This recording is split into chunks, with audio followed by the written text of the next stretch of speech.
In this video, I'm going to talk to you about how to manage the first 30 days in a new job role. My name's David Yeabsley and welcome to the Future Proof Yourself channel.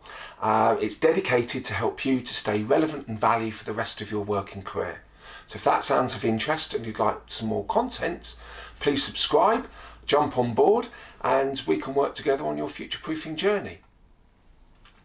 So I'm hoping you're watching this video because there's congratulations on a new job, and we're going to help you consider and reflect and think about how to manage the first 30 days of your new role. So good on you, well done on getting a new job, especially in some very difficult recruitment times, so well done. But it can be a bit nervy starting a new role. It may be that you're starting in a totally different type of organisation to the one that you worked before, maybe in a different market. Or it may be that you're moving up a position. So this is the position you had before and you're moving up into a new role.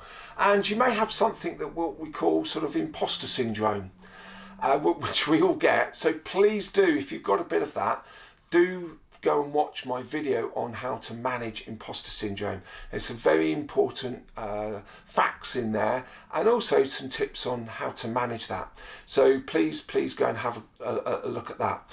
So we'd like to introduce you to 6 real important aspects of starting your new job and how to manage the first 30 days.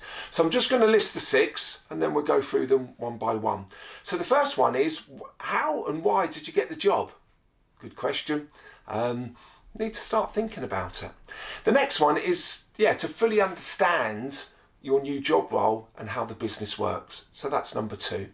Number 3 is to be very optimistically inquisitive. And let's see what that means. What it means is it's all about the style of questions that we ask, and it is important you get them right. The 4th one is about networking with your new colleagues in the business and knowing who's who and what's what and things like that. The 5th one is about what impact do you want to make in the first 30 days. And the 6th one, to finish this off, will be to reflect on the learning of your new position, which is absolutely vital. So let's crack on with that first one. And it is quite a question. How and why did you get the job? And I'd like you to think about this because it may be quite a while since you've had the interview, maybe a couple of months. So please, I hope you haven't thrown your notes away and perhaps the things they've asked you, and just sit and reflect and think about, what did they ask me? How did I answer? What were the main reasons that I feel that I got the job? Now, if you're feeling particularly brave, I'd very much encourage you to have that conversation with the decision makers in the business. If you get the chance in the first couple of weeks, why did you give me the job? Now, be careful with this though, because I asked this in my younger days and for a sales job that I took. And the sales director, he was a bit of a devil. He always used to like you to squirm a little bit and feel a bit uncomfortable because he was a bit power mad. And I did actually ask him, I said, Clive, why did you give me the job? And he sort of sat there and leaned backwards and forwards on his chair. Very good question, David. I'm starting to ask myself the same question. And I thought, you little devil. I thought something else actually. And he went on to sort of say, very good question, David. Why do you think we gave you the job? And I knew he was going to turn it round on me, but luckily I'd thought about it.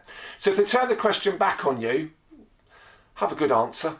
And do your due diligence before you start the job. And if you're going to go down that route, make sure that you understand, what you did discuss in your interview.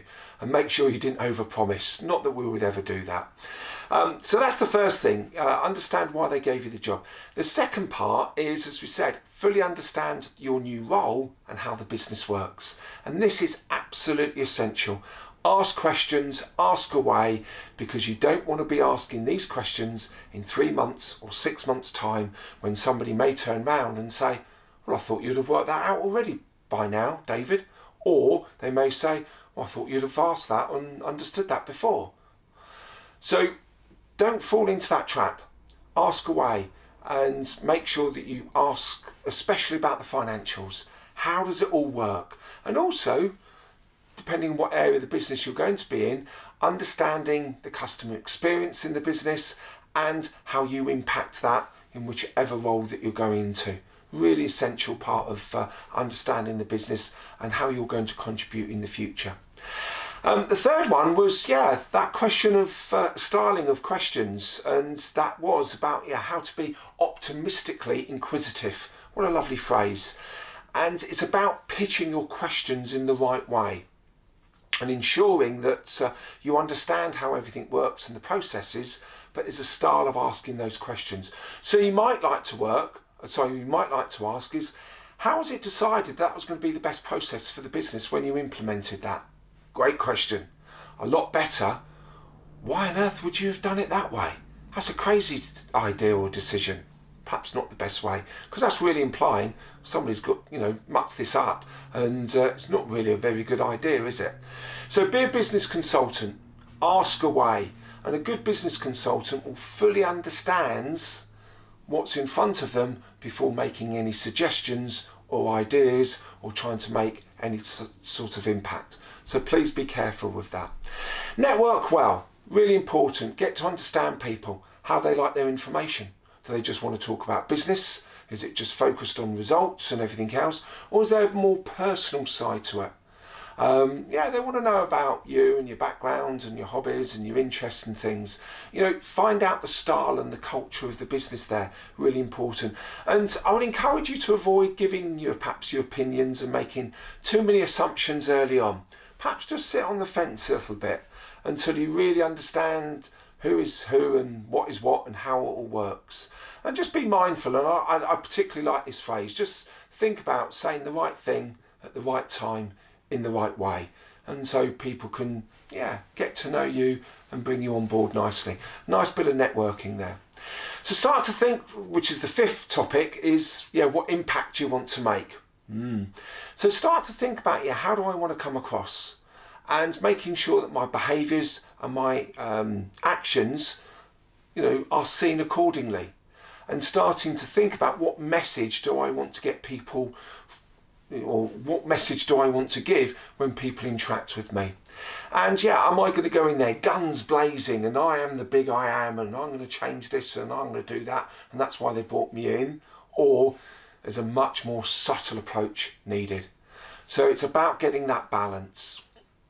And the sixth point that I just want to cover before we finish is, spend some time reflecting on the whole learning experiences of what you're doing, and take your time in getting to know the people, the job, the business and the company and the culture. Even if there is a bit of a sudden thought, has this been a good idea? Hang in there and give it a bit of time. But at the same time, do keep in contact with people that you've worked with in the past. You never know. And also be positive about talking about your past and who you have worked with. Remember, in certain businesses and certain markets, the world is very small. Everyone seems to know each other. So, just to summarise the 6 steps that we've talked about. Why did you get the role? Really important. Fully understand the role and the business. Be optimistically inquisitive, asking the questions in the right way. Network well, and just avoid giving your opinions too early. Think about the impact you want to make, and reflect and learn and take your time. So congratulations again on the new job, and I hope you're all going to stick with us on the Future Proof Yourself channel, because there's lots of tips and hints on how to continue to manage your career, and then as time goes on we can help you out with those next positions, and keeping the positivity and promoting ourselves and working well together. So good luck, let us know how you get on, keep in contact, and thank you for your time.